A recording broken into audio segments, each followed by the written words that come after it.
Boa noite a todos, sejam todos bem-vindos. Hoje é a segunda parte da aula do tema, né, que o Mantovani está apresentando para nós, gratidão, Mantovani, e sobre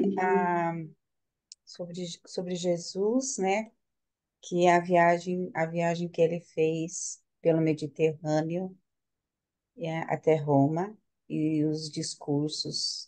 Vai ser muito boa essa aula. É com você, Mantovani. Muito obrigada.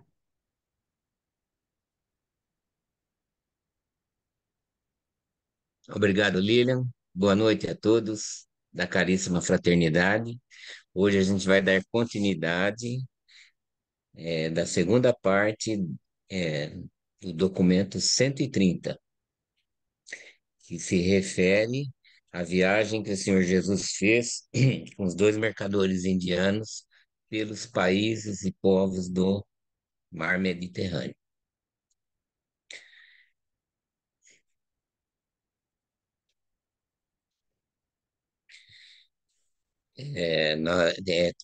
Tem 8 tópicos, né? E a gente fez os 4 tópicos iniciais na semana passada e restando mais 4 para serem encerrados hoje.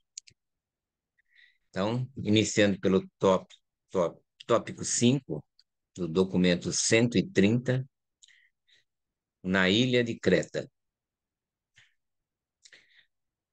Ao irem a Creta, os viajantes não eram possuídos senão de um propósito, que era o de se distraírem, de andar pela ilha e de escalar as montanhas. Os cretenses daquela época não desfrutavam de uma reputação invejável entre os povos vizinhos. Entretanto, Jesus e Ganide conquistaram lá muitas almas para os níveis mais elevados de pensamento e vida. Deixa eu... E assim lançaram as bases para uma recepção mais rápida dos ensinamentos futuros que viriam quando os primeiros pregadores de Jerusalém chegassem. Jesus amava os cretenses, não obstante as duras palavras com que Paulo mais tarde falou a respeito deles, depois de ter enviado Tito à ilha para reorganizar as suas igrejas. Eu destaquei esse amava os cretenses, né? É como se fosse Jesus é, amar esse povo assim de uma maneira talvez especial, né? Quando a gente tem toda uma ideia que o livro nos dá de que é um amor incondicional para todas as suas criaturas, independentemente, né, de raça, de, de nível, de, de país, de planeta, ele, ele ama a todas as dos seus 3.840.000 criaturas de seu universo local.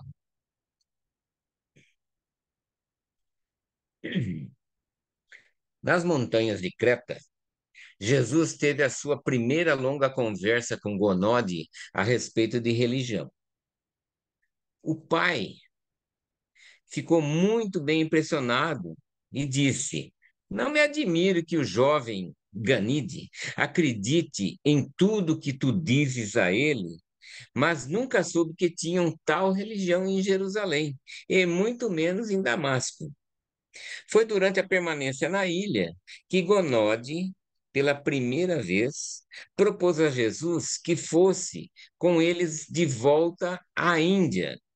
E Ganide ficou contente com o pensamento de que Jesus poderia consentir em tal arranjo. Imagina a felicidade, né? Do Ganide, só com uma mínima percepção que o Senhor Jesus tenha dado, né? Falou, pô, vou pensar. Já encheu seu coração de alegria. Uma coisa aconteceu durante uma visita a Portos Belos, da qual Ganide nunca esqueceu. E a lembrança desse episódio sempre o levava a querer poder fazer alguma coisa para mudar o sistema de castas na sua Índia natal. Um degenerado bêbado estava atacando uma jovem escrava na via pública. Quando viu o apuro da jovem, Jesus correu até eles, resgatando a jovem do ataque do louco. Enquanto a menina amedrontada se agarrava a ele, Jesus segurava o homem enfurecido a uma distância segura, com seu poderoso braço direito estendido, até que o pobre homem visse exauridas as suas forças de tanto bater no ar com seus golpes raivosos. Imagina, né, como é que não foi a cena. E também a compleição física do mestre, né? Para segurar ou então proteger uma pessoa com um braço e segurar um raivoso do outro. Outra coisa que levanta assim algum interesse é essa ideia do Ganide, né? De tentar mudar o sistema de castas, né? Da sua Índia, que na verdade é bastante antiga, conforme alguns dos senhores podem até, né, confirmar. Eu tive fazendo alguma pesquisa, né, e pelo menos existe uma cerca de pelo menos 5 castas principais, né, na Índia, e muitas subclasses, né, e subdivisões. Mas para fazer assim, um resumo meio rápido, existe a principal classe que são dos Brahmanes, né, que é a casta religiosa, e tem depois a casta dos governantes e dos guerreiros, a casta dos comerciantes, a qual certamente pertencia Ganide de Gonode. Depois tem a casta dos trabalhadores braçais, e também abaixo dessa casta dos trabalhadores tem a dos Dalits, né? Que você imagina como não deve ser, né? Que estando numa situação abaixo de trabalhadores braçais. Se alguém quiser fazer algum comentário a mais sobre esse tópico, estejam à vontade, tá?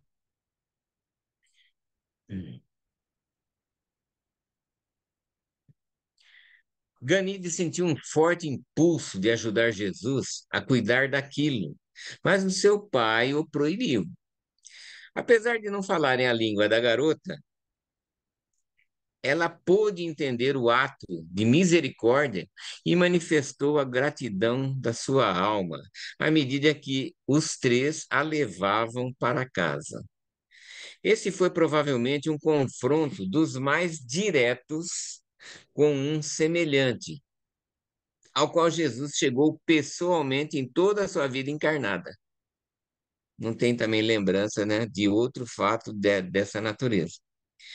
Mas teve uma tarefa difícil naquela noite, tentando explicar a Ganide por que ele não havia esmurrado o homem bêbado.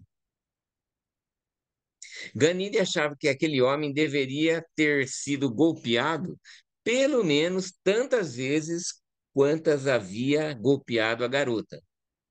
Isso me faz lembrar da, de uma antiga lei que eu creio que seja sumérica, da tal da pena de talião, ou seja, do olho por olho e dente por dente. E o Senhor Jesus se manifestou a esse respeito em outras situações também.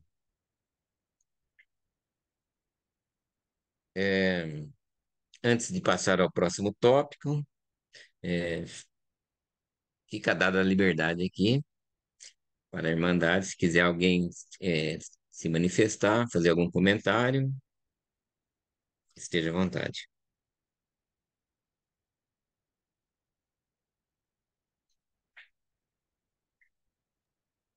Então, ali, Jesus, O Ganide ficou impressionado porque era uma escrava, né? O homem estava batendo numa escrava e Jesus foi defender essa escrava, né? Ele defendeu ali. Então ele ficou admirado, né, por ele defender. Por isso que ele pensou nas castas lá, né? Que, por certo, isso não aconteceria na Índia. Se alguém batesse num Dalit, por exemplo, né? Porque me parece que eles têm tanto desprezo assim pelos Dalits, as castas mais altas, que diz que de um Dalit você não pode passar nem na sombra perto dele, assim, né? É bem assim, é bem séria essa questão, né, deles lá. Acho que não mudaram ainda. Pode ser que estejam mudando o pensamento, né? Mas ainda tem essa crença lá. Ok, Lili. Mais alguém? Em frente, então. O jovem que tinha medo. Tópico 6. Enquanto estavam nas montanhas, Jesus teve uma longa conversa com um jovem que andava atemorizado e abatido, não tendo conseguido encontrar consolo e coragem na relação com seus semelhantes. Esse jovem tinha ido buscar a solidão das colinas. Tinha ele crescido com um sentimento de desamparo e inferioridade. Essas tendências naturais haviam sido intensificadas por inúmeras circunstâncias difíceis com as quais o garoto se tinha deparado à medida que crescia, especialmente a perda do seu pai aos 12 anos de idade. Quando se encontraram, Jesus disse: Salve, meu amigo, por que tão abatido em um dia tão belo? Se alguma coisa aconteceu que te aflija, talvez eu possa, de algum modo, oferecer-te ajuda. De qualquer forma, para mim é um prazer oferecer os meus préstimos. Aí o rapaz queria se esquivar, na verdade, dessa abordagem.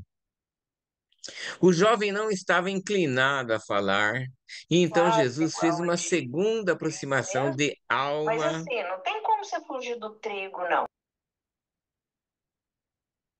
dizendo: Entendo que tenhas vindo a estas colinas para escapar das pessoas. Assim está claro, não queres falar comigo. Mas eu gostaria de saber se tu estás familiarizado com essas montanhas e se sabes a direção destas trilhas. E se por acaso podes informar-me sobre o melhor caminho para Fênix. Pois bem, esse jovem estava bem ambientado com as colinas e ficou muito interessado em dizer a Jesus qual o caminho até Fênix, tanto que marcou no chão todas as trilhas e explicou minuciosamente cada detalhe. Aí a gente vê a psicologia do Senhor Jesus, né? Para buscar um ponto de apoio para criar uma certa confiança, para criar uma certa aproximação de alma, como é dito, dito no texto, para que a pessoa, né, pudesse se sentir mais à vontade em se abrir daqueles seus problemas que já era conhecido pelo Senhor Jesus apenas pelo bater de olho. Vocês não concordam? Surpreendeu-se, contudo, se fez curioso quando Jesus subitamente, após despedir-se e agir como se estivesse indo embora, ter se voltado para dizer: Bem sei que tu gostarias de ser deixado a sós, com o teu desconsolo. Mas não seria nem amável nem justo da minha parte receber tão generosa ajuda de ti para cavar, para saber o melhor caminho para Fênix, e então, sem titubear, afastar-me de ti sem sequer fazer o menor esforço para responder ao teu evidente apelo. Evidente que só mesmo alguém com esse sentimento poderia ter, né? Por ajuda e orientação, com respeito ao melhor caminho, ao objetivo do destino que o teu coração busca, enquanto tu te detens aqui nas colinas. Ele procurou um jeitinho, né, gente? Para ter, para conseguir essa abordagem, porque ele tinha já em mente alguma coisa preparada para o futuro desse jovem. Da mesma forma que tu conheces tão bem o caminho para a Fênix, tendo passado por ele muitas vezes, também eu conheço bem o caminho para a cidade das tuas esperanças desapontadas e das suas ambições frustradas. E posto que tu me pediste ajuda, eu não te desapontarei. E pediu ajuda só com o olhar, né? O jovem estava quase vencido, todavia, conseguiu balbuciar. Mas eu nem pedi nada. E Jesus, colocando a mão suavemente no seu ombro, uma atitude que volta e meia o Senhor Jesus usava para com todos os seus, disse: Não, filho, não por palavras, mas pela expectativa do teu olhar, que me chegou até o coração. Meu filho, para quem ama o seu semelhante, é fácil perceber quando há um pedido de ajuda na expressão de desencorajamento e desespero no seu semblante. Eu diria também, pelo menos acho que no meu caso, além de amar, teria que também conhecer bem a pessoa. E eu não tenho essa capacidade, sinceramente, de reconhecer numa pessoa desconhecida, né, que ela estava em apuros. Assenta-te aqui a meu lado, enquanto eu te conto sobre os caminhos do serviço e as estradas da felicidade que conduzem do sofrimento do ego às alegrias das ações do amor, na fraternidade dos homens e no serviço do Deus que está no céu.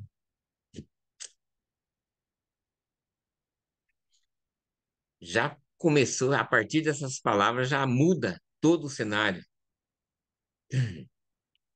A essa altura, o jovem já desejava muito conversar com Jesus e caiu a seus pés, implorando a Jesus que o ajudasse, que lhe mostrasse o caminho de saída do seu mundo de tristezas e derrota pessoal. Disse Jesus: Meu amigo, levanta-te, fiques de pé como deve ficar um homem. Tu podes estar cercado de pequenos inimigos e estar sendo retardado por muitos obstáculos. Mas as coisas grandes e as coisas reais desse mundo e do universo estão do teu lado. Tem até um ditado hoje em dia, né?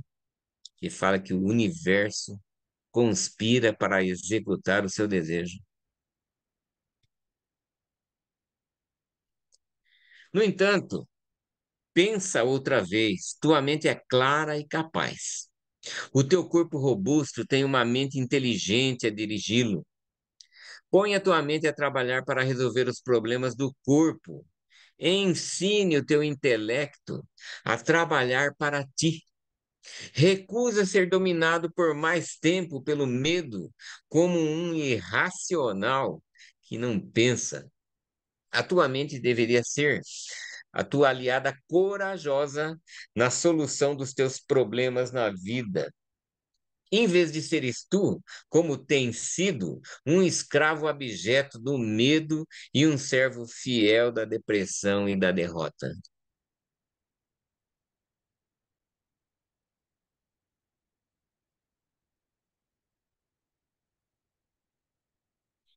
O mais valioso de tudo, porém, o teu potencial de êxito real é o espírito que vive dentro de ti e que irá estimular e inspirar a tua mente a controlar a si mesma e a ativar o teu corpo. Basta que tu a liberes dos males do medo, capacitando assim a tua natureza espiritual a começar a tua libertação dos males da inação por meio, no caso dele, né, inação e fuga, né, por meio do poder da presença da fé viva. E então, imediatamente, essa fé vencerá o medo dos homens, pela presença premente de um novo e todo dominante amor pelos teus semelhantes, que logo irá preencher a tua alma até o extravasamento, mediante a consciência que nasceu no teu coração de que és um filho de Deus. Maravilha, né, gente? Nesse dia, meu filho, renascerás restabelecido como um homem de fé, coragem e serviço devotado ao homem, para a glória de Deus. E quando tu te tornares assim, reajustado à vida dentro de ti, tornar-te-ás também reajustado ao universo, e terás nascido de novo, nascido em espírito. E daí em diante, toda a tua vida irá transformar-se em uma única realização vitoriosa.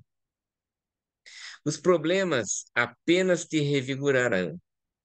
O desapontamento incentivar-te-á a ir à frente. As dificuldades desafiar-te-ão e os obstáculos irão estimular-te. Volto a lembrar daquela passagem, acho que no documento 3, logo no início do livro de Urântia, falando a respeito das vicissitudes a que todas as criaturas estão sujeitas, né, como forma de oportunidade para pensar do outro lado. De pé, jovem rapaz. Diz adeus de terrores humilhantes e de covardia evasiva. Apressa-te de volta a dever e vive a tua vida na carne como um filho de Deus, um mortal dedicado ao enobrecedor serviço do homem na terra e destinado ao soberbo e eterno serviço de Deus na eternidade. Esse jovem Fortunato, nome dele, né? Posteriormente, tornou-se o líder dos cristãos em Creta e íntimo associado de Tito no seu labor pela elevação dos fiéis cretenses. Tudo a partir desse momento aqui com o Senhor Jesus. É, algum comentário? Estejam à vontade. Vani, Alguma questão? eu sempre Pois não? quis saber, eu sempre quis saber qual era a prática do nascer do Espírito e o nascer de novo, né, falado pelos evangelistas, e, enfim, por Jesus. E aqui está a receita, né, nessa sessão está a receita de cabo a rabo do que é nascer de novo ou nascer do Espírito. É só esse é o comentário que eu queria fazer. Ok. Ivanil, muito obrigado. Mais alguém? Então, esse aqui são os conselhos de Jesus para uma pessoa que tem medo, que está desanimada da vida, né? Aqui Jesus, ele dá todo o caminho para essa pessoa, basta ler isso aí, né? E depois é muito interessante, acho que um slide anterior, se você puder pôr, Mantovani, um slide anterior que eu achei muito legal. Depois que você nasce, do Espírito diz assim, né? Se você tem fé, é como se você tivesse que acreditar e dizer mesmo, né? Declarar que, como filho de Deus, você tem fé. Você tem fé e nascido do Espírito, desse momento em diante, né? Ele fala finalmente ali, ó, os problemas te revigorarão, apenas te revigorarão. A tua certo? vida será vitoriosa, uma realização vitoriosa. O desapontamento vai te incentivar a ir em frente. Muito legal isso. As dificuldades vão te desafiar e os obstáculos vão te estimular. Então, olha, problema, desapontamento, dificuldade, obstáculo, tudo isso, né? Você com a fé viva que Jesus colocou ali, né? Você pode ir em frente e acreditar. Então, você tem que acreditar. Porque muitas vezes a pessoa que está com medo, né, ela não acredita em si mesma. Ela não acredita que tem potencial. Jesus vai ali e diz: Ó, você é um filho de Deus, né? Você pode. Ele coloca assim, o jovem a acreditar em si mesmo. Muito linda essa passagem, né? Para uma pessoa Mas, assim, muito lindo. E isso são conselhos de Jesus. E ele sempre fala, você é um filho de Deus, e coloca ali. E você vai trabalhar para a glória de Deus. E depois, na sequência, foi isso que aconteceu. E o nome dele é bastante sugestivo, né? Fortunato, porque ele teve mesmo a sim, fortuna de ter recebido esse conselho do próprio Jesus. com certeza, Lilian. Eu acho que eu vi o Roberto querendo falar alguma coisa. Tá certo, Roberto? Ó, Então, deixa eu fazer uma. pensei, Pois não. eu pensei, você falou tudo, Montalvani, você foi lendo e foi falando. Primeiro, o jeito de Jesus. Ele fez uma pergunta. Às vezes as pessoas estão tristes, estão deprimidas, elas sentem vontade de se sentir útil. E Jesus foi lá, qual é o caminho para a Fênix? Então, isso sobe a autoestima, eu estou ajudando. Muitas pessoas são assim. E aí tem uma parte que diz que ele abordava, começava perguntando e terminava respondendo. Isso é muito sábio. Outra coisa que você observou, Mantovani, você disse que Jesus tinha sensibilidade. Ele Isso. conseguia no olhar perceber que o jovem estava deprimido, estava triste, estava com medo. Às vezes, eu saio para evangelizar, distribuir panfletos, mas eu raciocino assim: eu não conheço o outro com a minha mente carnal, o que eu vou falar? Então, eu acho que é só o Espírito Santo. Essa sensibilidade do Senhor, eu acho que ele estava constantemente conectado com o Pai dos corações.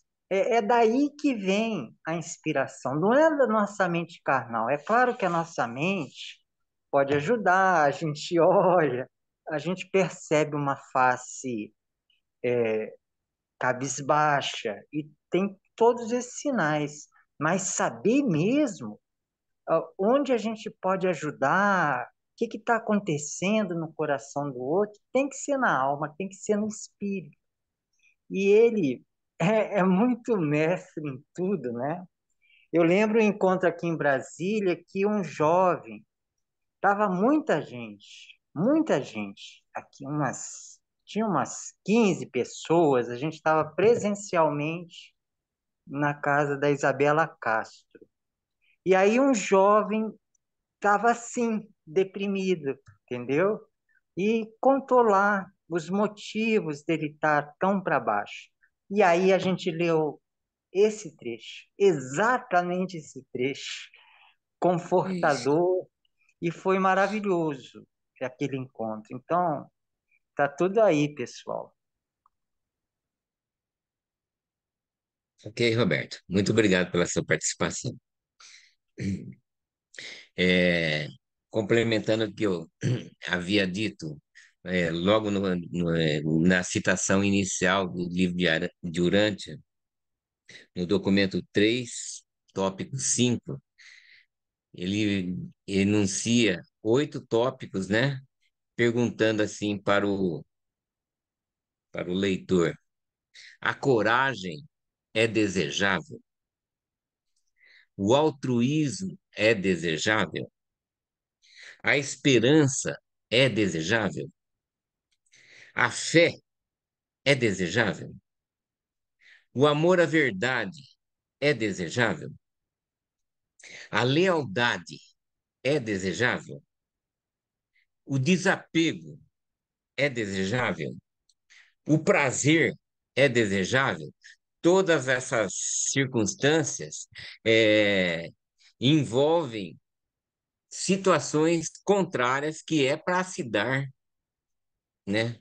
É, como postas oportunidades, né? Para a pessoa, como se fosse um impulso para passar por essas situações adversas. Então, eu acho aqui a mesma coisa, né, nesse texto, que o Senhor cria uma situação, né, para fazer, para evidenciar o seu ponto de vista, o ponto de vista celestial, nas situações que ele estava vivendo, que era no caso de fuga e de medo de relacionamento com os seus semelhantes, provavelmente devido a inúmeras situações que já tenha vivido, né, que não não levou, não tenha levado assim, é, ter tido assim vantagens, ou então não ter tido, não ter podido vencer as circunstâncias que tem pela vida. Assim penso eu. Adiante, então? Vamos lá. Em Cartago, né, continuando a viagem, saíram da ilha de Creta em direção à costa africana, passando por Cirene e depois para aportar em Cartago. Na maior parte do tempo da viagem até Cartago, Jesus conversou com seus companheiros de viagem sobre temas sociais, políticos e comerciais. Dificilmente uma palavra sobre religião foi dita. Pela primeira vez, Gonod e Ganide descobriram que Jesus era um bom contador de histórias e mantiveram-no ocupado, narrando pequenos acontecimentos sobre a sua infância na Galileia. Eles também souberam que ele se criara na Galileia e não em Jerusalém, e nem em Damasco. Quando Ganide perguntou o que se devia fazer para ter amigos, tendo notado que a maioria das pessoas com quem se encontravam por casualidade sentiam-se atraídas para Jesus, o mestre disse: no meu ponto de vista, eu não considero tão casualidade assim, depois eu explico, tá, gente? Torna-te interessado pelos teus semelhantes, aprende a amá-los e aguarda a oportunidade de fazer algo por eles. Algo de que tu estejas seguro de que eles queiram que seja feito. E então citou um velho provérbio judaico: um homem que gostaria de ter amigos deve se mostrar amistoso. Naturalmente, né, gente? Ninguém vai fazer amigo, né, sendo rancoroso, arrogante, prepotente. É mais difícil, né?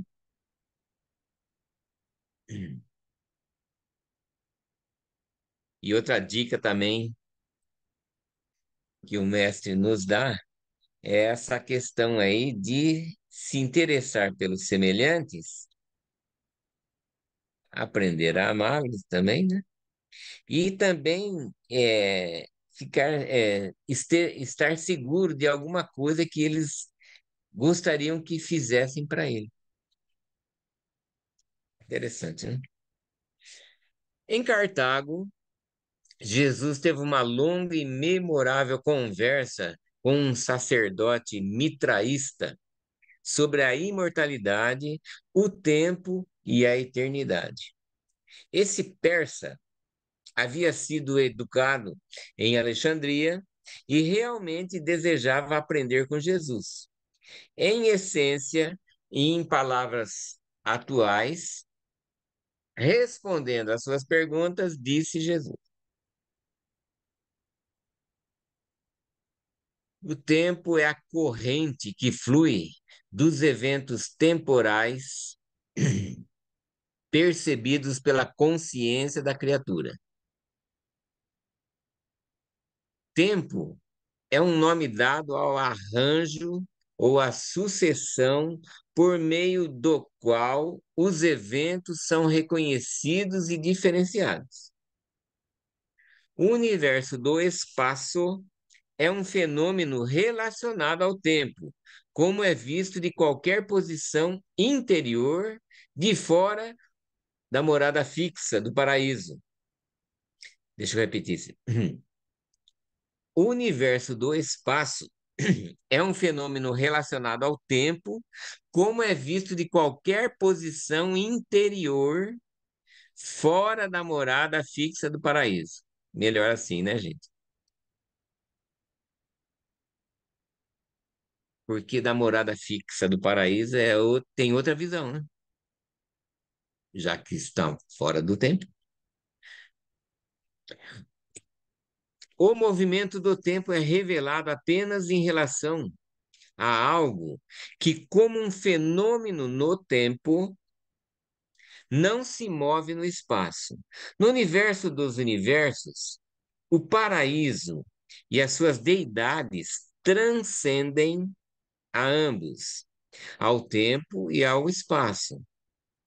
Nos mundos habitados, a personalidade humana, residida e orientada pelo espírito do Pai do Paraíso, é a única realidade do mundo físico que pode transcender a sequência material dos eventos temporais.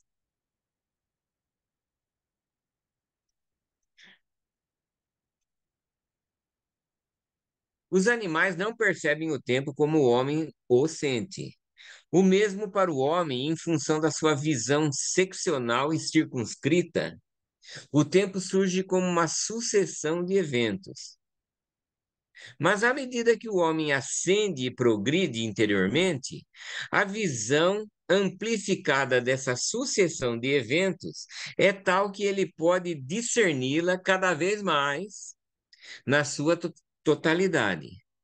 Mas aí a minha interpretação é que é, necessariamente, né, dada a nossa condição material e dada a nossa condição muito forte de ligação eletroquímica das nossas sensações, eu acho que teríamos, pelo menos a maioria do povo, né, condições de ter essa percepção somente a partir, né, do início da nossa escalada evolucionária, que começa aqui, mas que só vamos ter essa condição cada vez mais plena de, de conseguir ter essa visualização de todo esse universo que circunda o tempo e o espaço. Desse modo, a simultaneidade circular. A imagem que eu faço é ter uma visão do todo, como se fosse um círculo. Irá de forma crescente deslocar a consciência daquilo que se foi na sequência linear de eventos.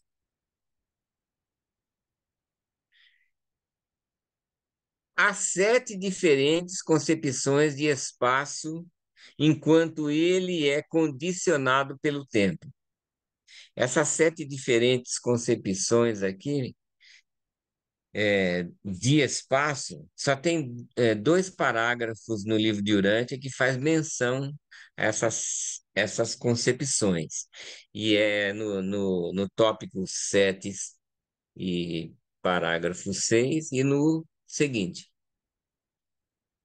Então, o espaço é medido pelo tempo, não o tempo pelo espaço. A confusão do cientista cresce a partir do fracasso em reconhecer a realidade do espaço. O espaço não é meramente um conceito intelectual da variação na relação entre os objetos do universo. O espaço não é vazio e a única coisa que o homem conhece e que, mesmo parcialmente, pode transcender o espaço é a sua mente. A mente pode funcionar independentemente do conceito de relação espacial dos objetos materiais. Resta-nos, portanto, treinar a nossa mente para que a gente consiga vislumbrar algo semelhante, né, gente?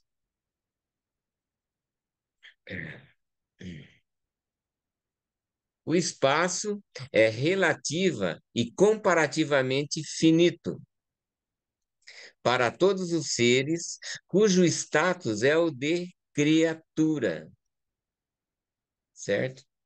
Para nós, seres materiais, criaturas, o espaço é relativamente e comparativamente finito.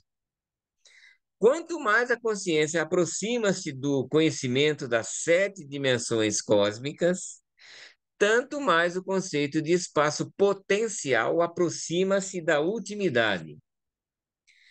Mas o potencial do espaço é uma ultimidade verdadeiramente, apenas no nível absoluto. Não é no nosso nível, não, né? Nem no nível intermediário também não. É somente no nível absoluto.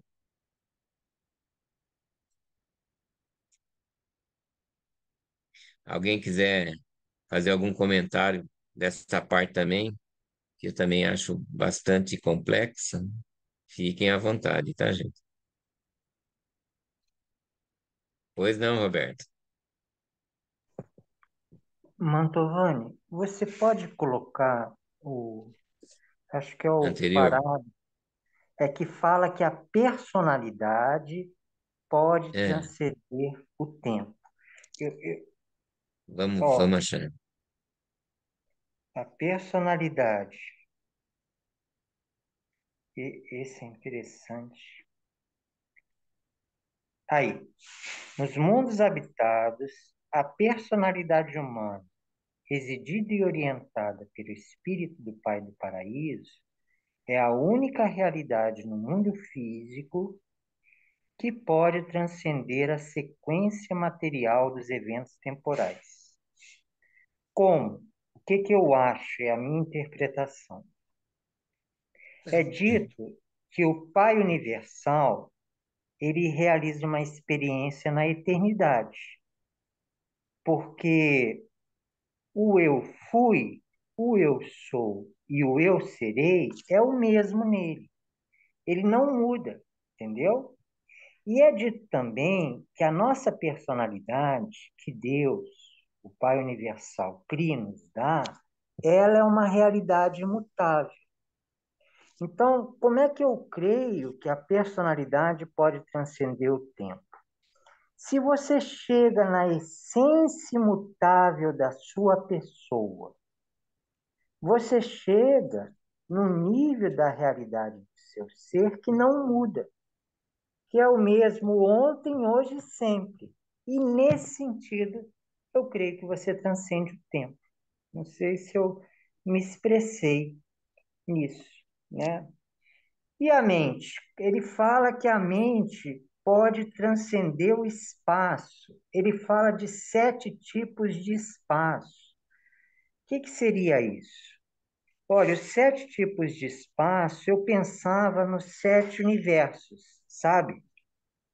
Mas eu li eu li e gostei muito do trabalho do Jorge Park, e ele sugere que os 7 tipos de espaço têm a ver com paraíso, universo central, os superuniversos e os 4 espaços exteriores. É a hipótese dele. Eu acho que talvez tenha a ver com os 7 superuniversos, com a mente cósmica, né? Diz que a mente cósmica é uma dádiva dos espíritos mestres. Agora, eu observo como que a mente pode transcender o espaço. É só uma observação. Quem é que doa a mente? É a terceira pessoa da Trindade. Quem é que doa o espírito? É a segunda. E tem um documento que é o Filho e Espírito no Espaço e no Tempo, e fala que a ministra divina transcende o espaço. Então, como é que eu acho que pela mente a gente pode transcender o espaço, que é o que é afirmado, eu creio que no próximo parágrafo, não é? Se você, ele fala assim, eu acho que é o próximo, não é? Que ele afirma Vamos isso? ver. Ó, a mente é a única realidade que o ser humano conhece que pode transcender o espaço. É mais na frente. Tá, Ele está falando, ó, mais pra a frente. mente, e é esse que passou, Mantovani, Ah, é? é, é o 6, isso. Olha lá. As 7 diferenças, aí ele fala assim, ó, o Isso, sobre a espaço mente.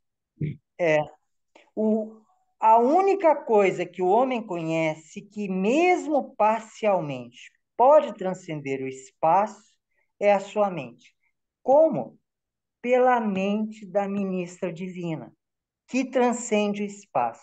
O livro de Urante afirma que a terceira pessoa da Trindade, a ministra divina, que é quem nos dota de mente, ela transcende o espaço. Então, eu acho que se a nossa mente se conecta com a mente cósmica da Mãe Espírito Santo, a gente pode viajar junto com ela e transcender o espaço. Minhas interpretações desses ensinamentos tão elevados do Senhor Jesus Cristo. Ok, Roberto. Muito obrigado pela sua interpretação. Alguém mais gostaria de fazer algum comentário sobre esse eletrizante tema?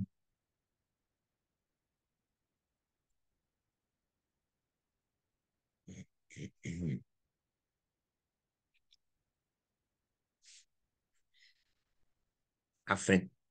Pois não, Dr. Frank.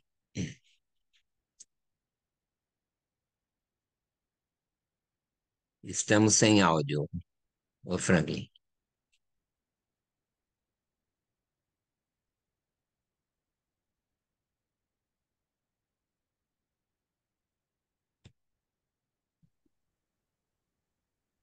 Continuamos, viu, doutor?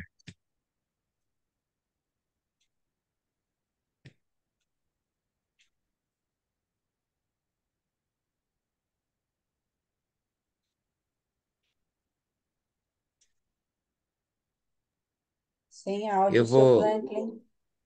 é, eu vou continuar adiante assim que for restabelecido o áudio, o senhor pode se manifestar, viu, Frank? Aló, no, yo quería só agregar alguna cuestión, esta cuestión de tiempo y Pois não. espacio. A veces É, me da un insight así, ¿no? A pesar de comprender algunas coisinhas, eh, a ilha do paraíso ou a eternidade existencial não tem tempo nem espaço. Então, do absoluto, o que surge para poder criar? Quando o absoluto decide criar, Ele cria, tem que criar o lugar onde vai acontecer sua criação, e esse é o espaço. Agora, no momento que vai existir uma experiência, então esse é o tempo. O tempo, a experiência acontece no tempo e no espaço. Então, esta questão de tempo e espaço, ou seja, sem tempo não existiria espaço, e sem espaço não existiria o tempo. E a criação se origina simultaneamente no tempo e no espaço. Então, aí é que começa essa experiência, né, que vai até o último. Mas no último vai acontecer, então, uma experiência absoluta. Isso eu não consigo compreender, não? No tempo e no espaço, chegar ao absoluto da experiência. Isso me é difícil entender. Aqui estou agregando isto, porque a impressão que eu tenho assim na meditação profunda é que nós estamos contidos na eternidade. E o tempo e o espaço, ele acontece, mas não como uma realidade assim absoluta. Não existe tempo e espaço sem a criação desse tempo e espaço. Então, onde que nós estamos? Estamos no tempo ou no espaço? A Terra, o universo, o cosmos, está contida na eternidade. Então, sempre existe a eternidade. Por isso que se diz que a Ilha do Paraíso não está em nenhum lugar especial, mas sempre está. É o centro de tudo. Mas não tem um lugar no espaço nem no tempo, porque mas está em todas partes. Então, esta é uma questão que aqui, com esse tema, que é meio complicado, eu gostaria, talvez, agregar isto, talvez alguma outra informação me ajude a poder compreender melhor esta questão sobre a criação do tempo e espaço e, consequentemente, nossa experiência, que é vivida no tempo e no espaço junto com Deus, que é o Deus Supremo. Então, essa evolução do Supremo chega ao absoluto. Aí é eterno. Então, aí a experiência é eterna. Isso eu não consigo compreender bem. Muito obrigado. Muito obrigado a sua participação, viu, doutor? Não é somente sua, não, mas de grande parte da Irmandade, creio eu, né, que esteja realmente, que fique realmente com alguma dúvida sobre esses aspectos. De qualquer forma, muito obrigado pela interpretação sua. É, mais alguém, gente? Quiser fazer? Mantovani tem uma parte que fala sobre que nós vamos entender mais na sequência sobre o tempo, se eu não me engano, que É, com a nossa nesse evolução, eu documento não sei se é nesse documento, acho que é não sei se é no anterior, acho que anterior, é naquele que se colocou ali, peraí, vamos ah, ver. aqui acho que é. À medida que o homem, é aquele mesmo, É aquele mesmo? é, peraí. À medida que o homem ascende e progride interiormente, a visão amplificada dessa sucessão de eventos é tal que ele pode discerni-la cada vez mais na sua totalidade. Então, quer As- dizer, a gente vai começar a gente vai começar a perceber mais espaços, né? Mas aqui ele está falando do tempo, né? O tempo surge uma sucessão de eventos. sim. Então, a gente cada vez, com a ascensão, a gente vai começar a perceber mais a totalidade dos eventos, é isso, né? Conforme a gente Isso. vai compreendendo melhor, não é? Creio eu também que seja isso mesmo. Mas Isso. é necessário que a gente comece a ascender e a começar a progredir também interiormente. Uhum, e sim, para começar a ter interessantíssimo, né? essa visão mais amplificada Progredir desses anteriormente, conceitos. interiormente. Tá, obrigada. Adiante, então, gente. Adiante.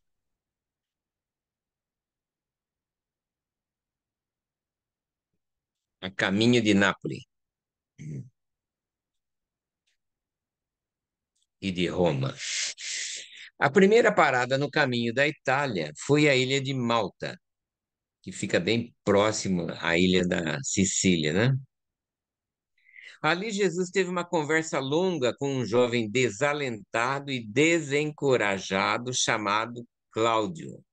Esse amigo havia chegado a pensar em tirar a própria vida, mas depois de conversar com o escriba de Damasco, ele disse: Vou enfrentar a vida como um homem. Chega de fazer o papel de covarde. Vou voltar para minha gente e começar tudo de novo. Grande decisão, né?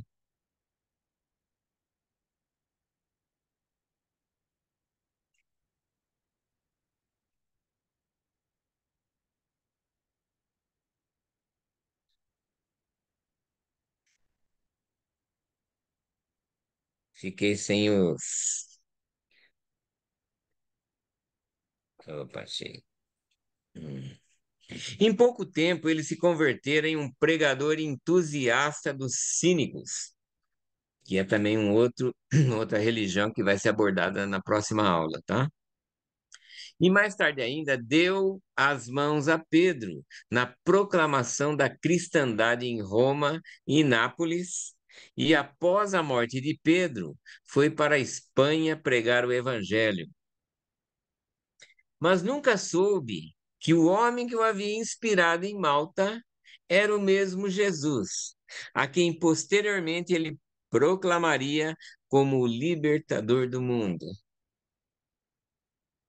E assim com os vários outros, né?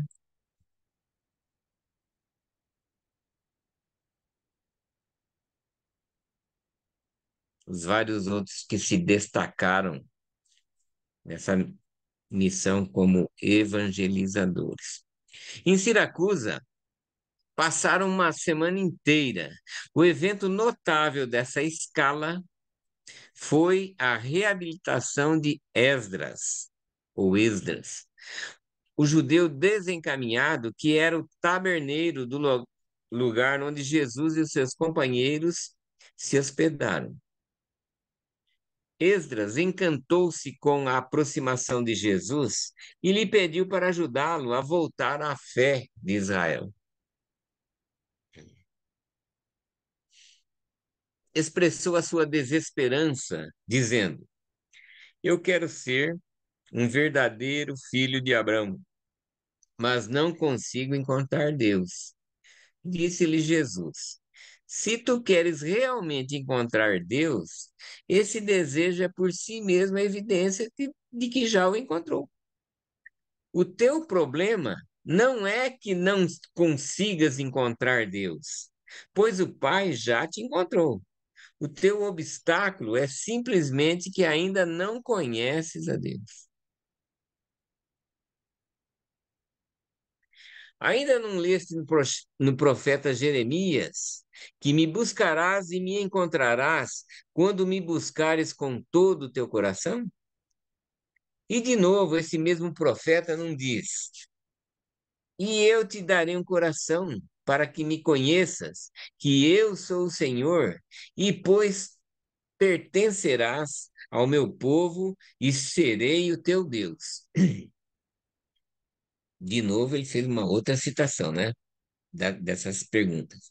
E também não leste nas Escrituras, onde é dito: Ele olha para os homens, e se alguém disser, eu pequei e perverti aquilo que era o certo, e isso não me trouxe proveito, então Deus libertará a alma daquele homem da escuridão, e ele verá a luz. Isso aqui em tom também da pergunta, né, sobre a citação sobre esses profetas. E Esdras encontrou Deus para a satisfação da sua alma. Posteriormente, esse judeu, em associação com um próspero prosélito grego, construiu a primeira igreja cristã em Siracusa, na ilha da Sicília. Em Messina, pararam apenas por um dia, mas foi o suficiente para mudar a vida de um pequeno garoto, um vendedor de frutas, de quem Jesus comprou frutas e a quem, em troca, alimentou com o pão da vida. O garoto nunca esqueceu as palavras de Jesus e o olhar bondoso que veio junto com elas, quando, colocando a mão no ombro dele, do garoto, Jesus disse: Adeus, meu pequeno. Sê valente, enquanto cresces, até ficar homem. E depois de ter alimentado o corpo, aprende como alimentar também a alma. E o meu Pai no céu estará contigo e te guiará. O pequeno transformou-se em um devoto da religião mitraísta, que também vai ser abordada na próxima aula, e mais tarde se converteu à fé cristã. Por fim, chegaram a Nápoles e sentiram que não estavam longe do seu destino, Roma. Mas Ganide nunca entendeu o significado das palavras de Jesus quando, após ter dado uma moeda a um pedinte de rua, recusou-se a parar e falar com ele para confortá-lo, sendo que ele já fez isso em várias outras ocasiões anteriores, né? Disse Jesus: Por que gastar palavras com quem não pode perceber o sentido daquilo que tu vais dizer?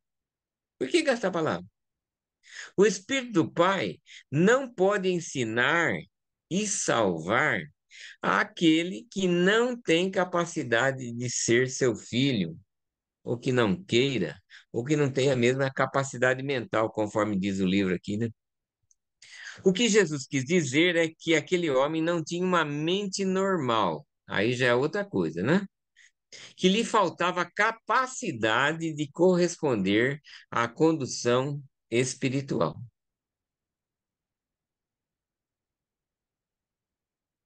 Eu penso nisso, gente, é, assim, e a minha interpretação, né, que desde que a formação dos planetas, né, e das criaturas humanas dotadas de vontade, a preocupação eterna dos criadores, portadores de vida, do Filho Criador, de todo o universo envolvido, em dotar de uma capacidade intelectual de todas as suas criaturas, né, para que possam absorver futuramente, né, essas palavras aí, conceitos mais de maior complexidade, né, de maior nível espiritual.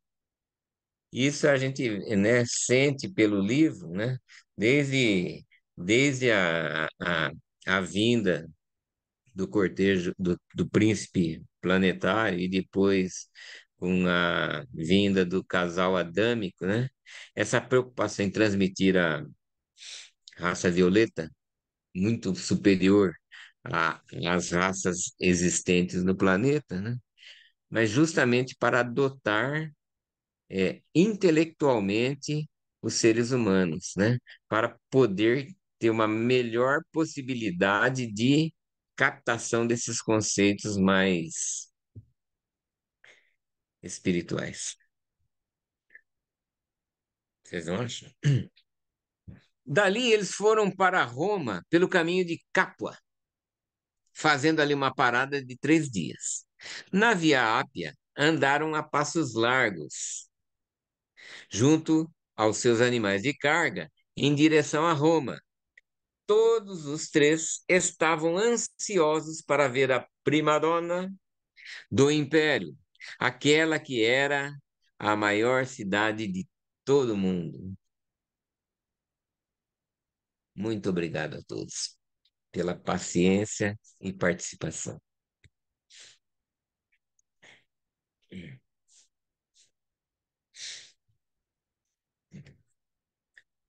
Eu fiz também, gente, uma coleção de textos de apresentações anteriores, né? Basicamente no documento 129, que eu só vou passar por alto para mostrar, né? Que achei que tem várias citações que tem tudo a ver com a apresentação do documento 130.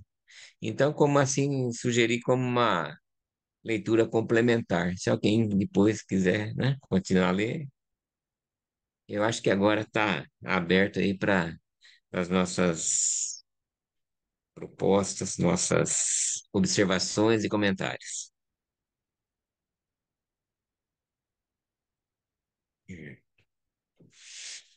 Obrigada, Mantovani. Ok, Lilian. Obrigada, muito bom. Alguma observação, Sueli? Não, muito bom, é uma delícia ficar ouvindo esse documento, principalmente aquela parte do que eu adoro do Fortunato, É, do jovem que tinha medo, né? E no livro Durante várias vezes ele de diversas maneiras os reveladores falam que o medo paralisa a gente, né? Que o medo é o inimigo do nosso crescimento e é uma antítese também da nossa fé. Porque quando a gente tem fé, a gente não tem medo, né? A gente confia.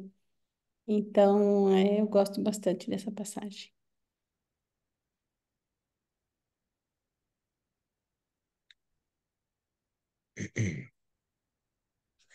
Eu não sei se é só a minha página, mas parece que eu tô travada. Tô travada numa imagem. Não, acho que dá até para parar, né, o share screen para a gente Essa ver os foto outros participantes. essa é a Via Ápia? Essa foto? é uma vista delas. E eu tenho também no decorrer da apresentação uma outra foto que eu consegui Agora eu senti, mas parece da aula ser anterior. amendoim torrado. Essa frase, né?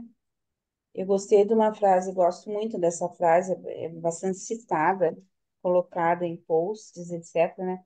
Se tu queres realmente encontrar Deus, esse desejo é por si mesmo a evidência de que já o encontraste. Então, só o Isso. desejo, né? Interessante isso, porque na realidade Deus sempre está conosco.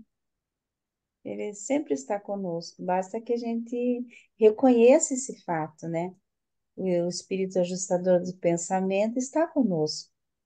E se a gente quer, o nosso desejo, a gente deseja algo, né? Então, as forças do universo, como você disse, né? Elas conspiram para que aconteça, quer dizer, nesse caso, encontrar Deus, mas Deus é o criador de tudo, né? Então, ele já, ele diz, não, tô aqui, né? Olha, sou eu. Você já encontra.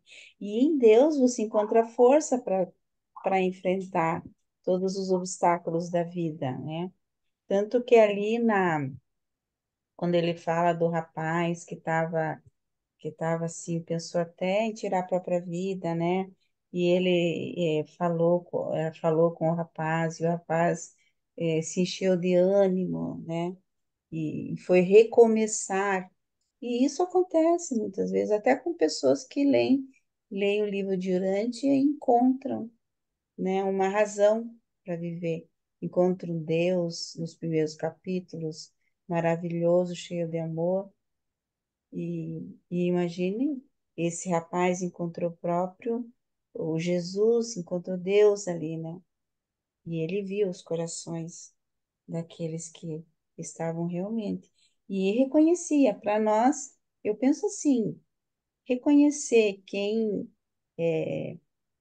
tem a possibilidade ou não de ascender, de encontrar Deus, para nós, para mim, por exemplo, é mais difícil, né? Porque nem que essa pessoa pareça não ter consciência e tal, Acho que só Jesus, acredito, só Jesus para dizer, né?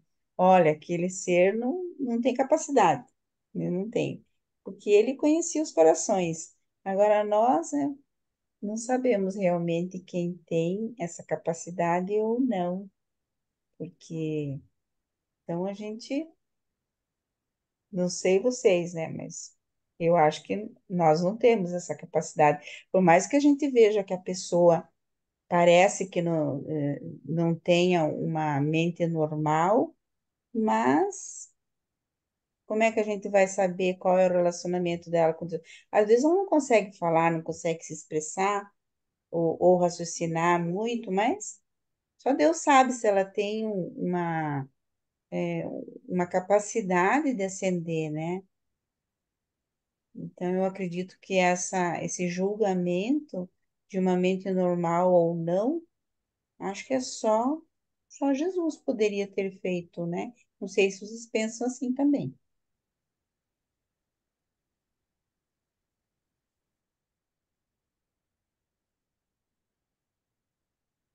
Franklin?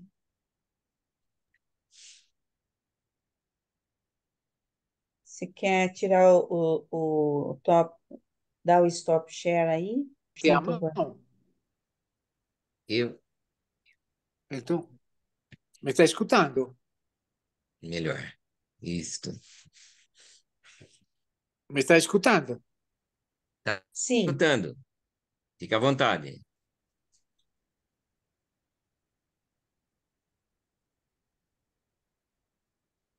Agora me escuta, Pode não? falar. Escuto. Me desculpe que Pode falar. aqui eu me confundo a vezes um pouco com o som.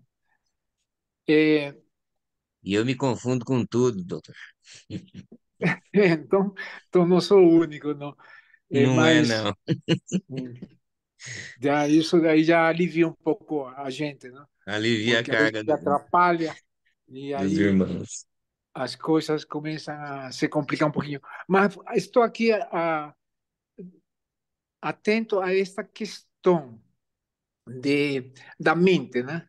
A mente anormal é fácil de perceber, não? Quando ela é gravemente comprometida.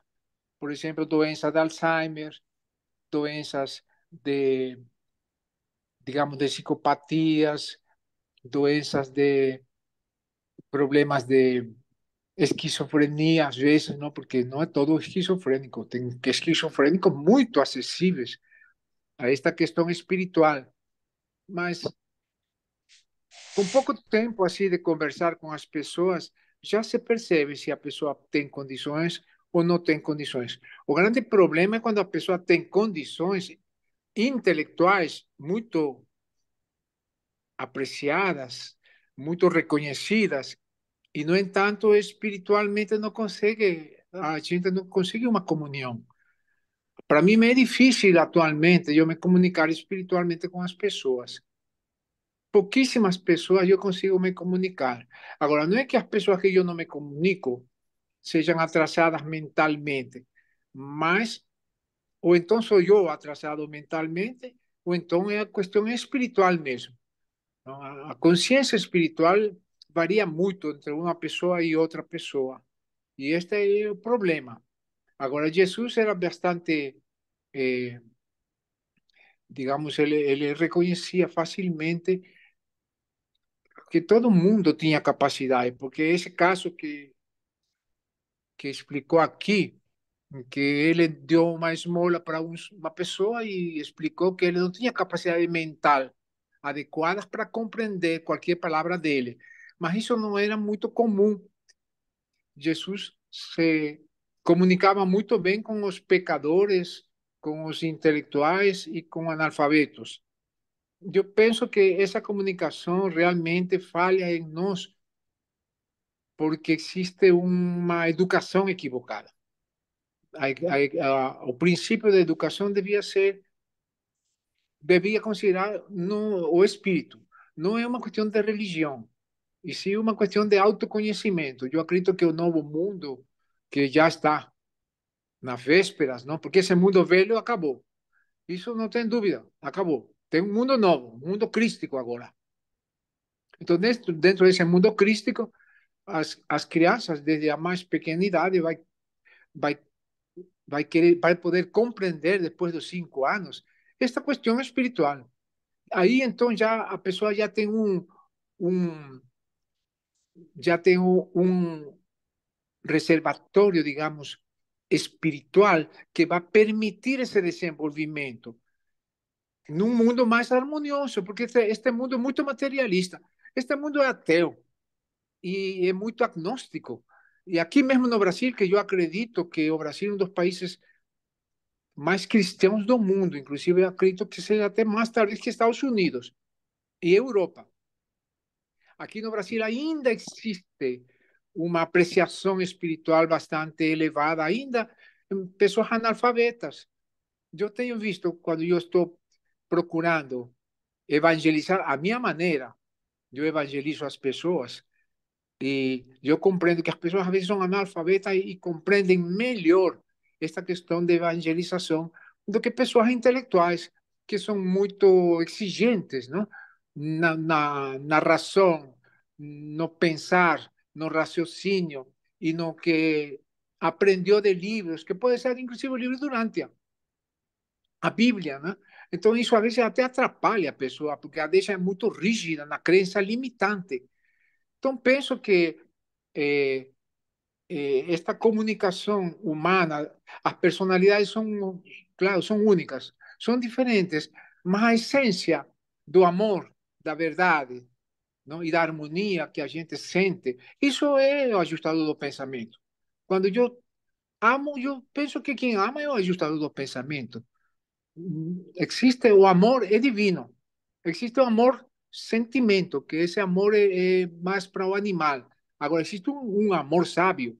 Esse amor é de Deus. Então, se esse Deus é o ajustador do pensamento. Quando eu amo verdadeiramente, eu acredito que quem ama é o ajustador do pensamento. Quem ama minhas filhas é Deus. É Deus, porque eu amo minhas filhas, amo meus netos, assim como Deus amasse. Então não tem como dizer que quem ama sou eu. Quem ama, através de minha personalidade, é Deus. É o ajustador do pensamento. A mesma coisa quando eu admiro a beleza. Quem admira a beleza é o ajustador do pensamento. Minha personalidade é a receptora. A mente é receptora, mas quem dá vida a essa beleza que eu observo é Deus. A mesma coisa na verdade. Quando a gente quer a verdade e percebe sua mentira interior, quando eu sou mentiroso, eu percebo a mentira. Mas quem percebe essa mentira é a verdade de Deus.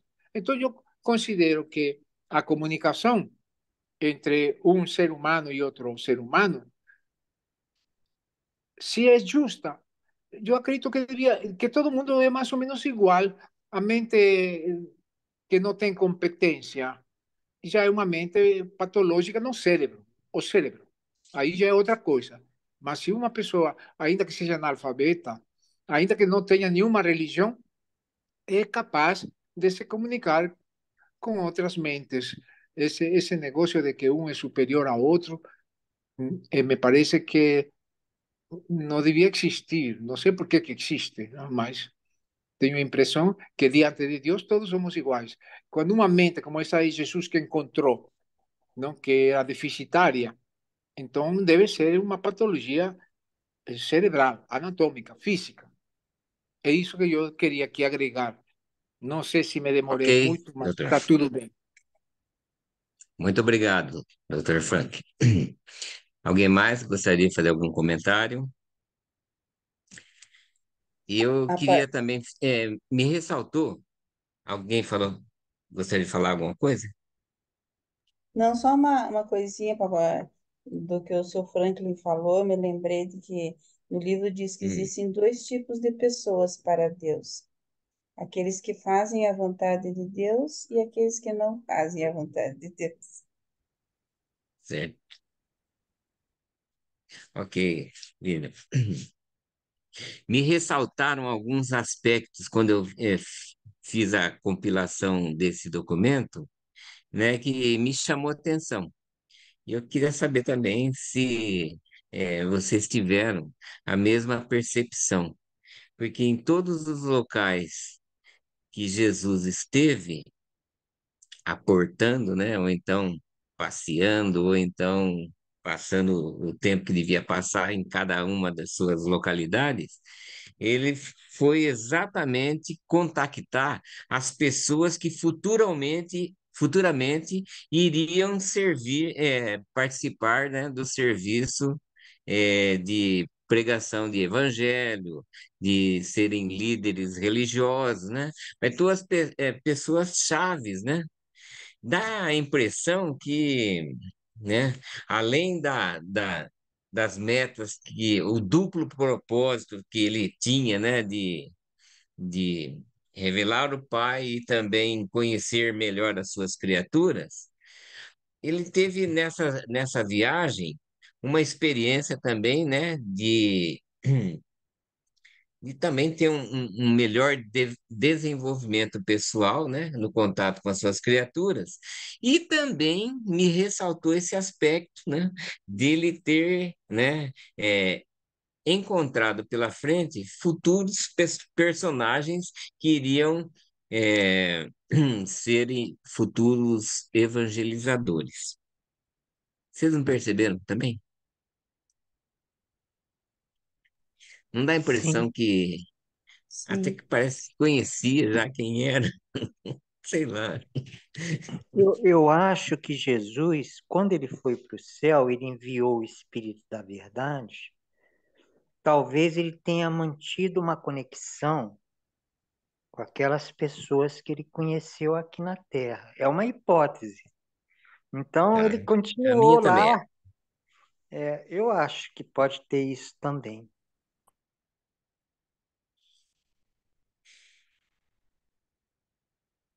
Ok, gente. Mais alguém?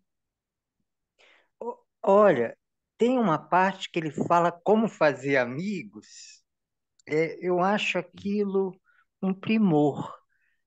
Não sei se você lembra, ele vai dizendo assim, que Ganide percebeu que as pessoas se sentiam atraídas para ele. Aí ele perguntou, como fazer amigos? Aí ele fala, ali é muito respeitoso, ele diz assim, observa seu semelhante, aprende a amá-lo, descobre algo que você saiba que ele realmente quer que seja feito e aguarda uma oportunidade para fazer. Olha, aí para mim está a essência do amor. Um amor perceptivo que observa o outro com aquela atenção, querendo ver. Quando a gente ama alguém, tudo que a pessoa faz a gente está olhando, não é? E um amor respeitador, que é assim, ó. Você descobre o que o outro quer, o que o outro fica feliz. E aí você faz. Então, você respeita a pessoa do outro na hora que você olha, aprende a amar, vê as qualidades e respeita a vontade do outro. Na hora que você descobre o que o outro quer e faz o que o outro quer. Esse cara, Jesus Cristo, é um mestre. Se prestar atenção e aplicar esse ensinamento, é muito, é muito bom.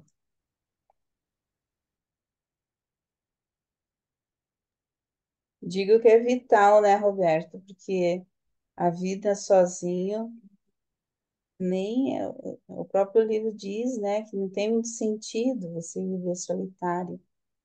E então fazer amigos é crucial. E Jesus ali dá a receita, é magnífico, né? Ah, como é que eu vou fazer amigos? É assim, desse jeito.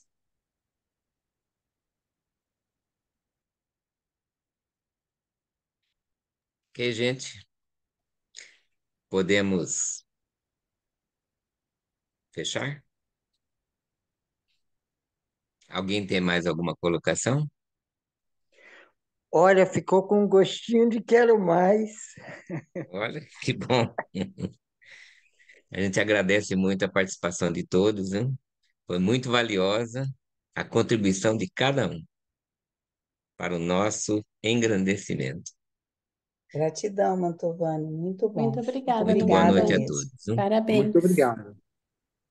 Obrigado, Boa senhor. noite. Semana que Obrigada, boa vem, Boa noite. noite. nós teremos a aula do Neemias sobre as religiões. Então, não Isso. Tchau, percam. Neemias. Obrigado. Obrigada, pessoal. Boa Obrigada. noite. Até Boa mais, noite. gente. Gratidão. Até Boa semana que vem, noite. se Boa Deus noite quiser. a todos, Até. até a próxima.